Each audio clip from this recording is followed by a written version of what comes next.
taking 50 milligrams of iodine every day for 2 months, and I am definitely seeing some improvements. And it's just a bit frustrating because the improvements are taking a lot longer than I thought they would to work. I thought that I would be bouncing around full of energy within a couple of weeks, but that's not quite happening. But there are definite signs that I'm feeling more energetic. Not right at the moment. I've got a very husky voice today because I've got a cold, unfortunately. And it's the first cold that I've had for 2.5 years.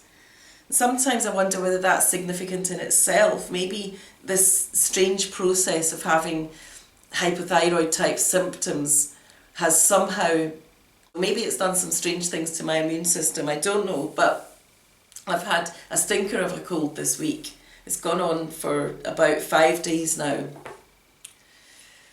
So 2 weeks ago, I suddenly did feel really full of energy, and I just felt like running. So I thought, great, I'm going to get back into running. And I went out, I did a run, just my usual 20 minutes. And I thought, I really felt that I'd gone faster than normal. And I had, when I got back and I measured my distance, I realised that I'd run an 11.5 minute mile, which is not fast by any means, but by my standards that's pretty fast. That was faster than I've run for about 5 or 6 years, certainly since this whole thyroid type symptoms started. So the next day I went out for another run. I was following this 10k program thinking, right, I'm going to get back into running. And this time I managed to actually run slightly faster than I had the day before. But I could feel that I wasn't quite as full of energy.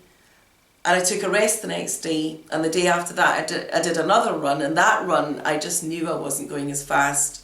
And it was almost as if I pushed myself too much. When I felt that energy in the first place, what I should have done is gone for a run, felt really pleased that I had run faster than I had for 5 years, and then just taken it easy. And maybe when I didn't feel quite so energetic the next day, I shouldn't have done a run then.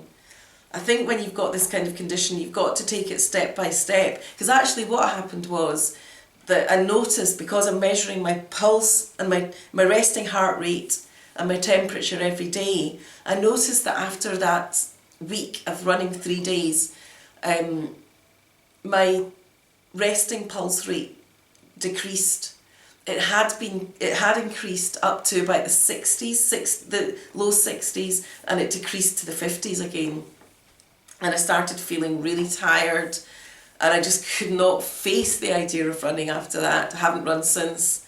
But I will definitely run again. So that was on the 20th September that I suddenly got that burst of energy. And it was very significant that my temperature and my resting pulse rate was significantly higher in the few days before that.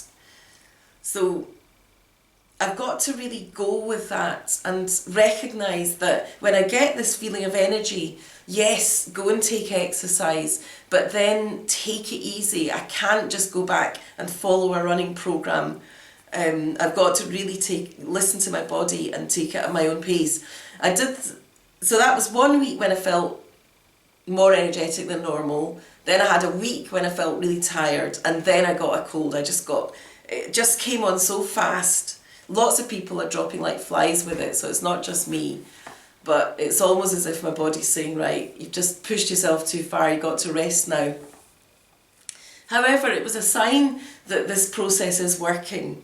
So I'm sure that once I've recovered from my cold, I'll be able to build my energies up again and start possibly taking the first steps towards exercise again.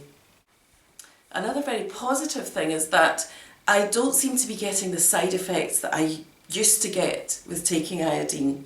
In the early days, I would get terrible brain fog. I mean, it was more like having your brain full of toffee. You just feel woozy, as if everything was whirling around and like your mind is just spinning. And also I'd get this trembly feeling in my hands, all over my body in fact, and I would drop things a lot. that used to be alleviated by doing the salt loading. So the theory is that it's caused by toxicity, and that by doing the salt loading protocol, you flush out the toxins.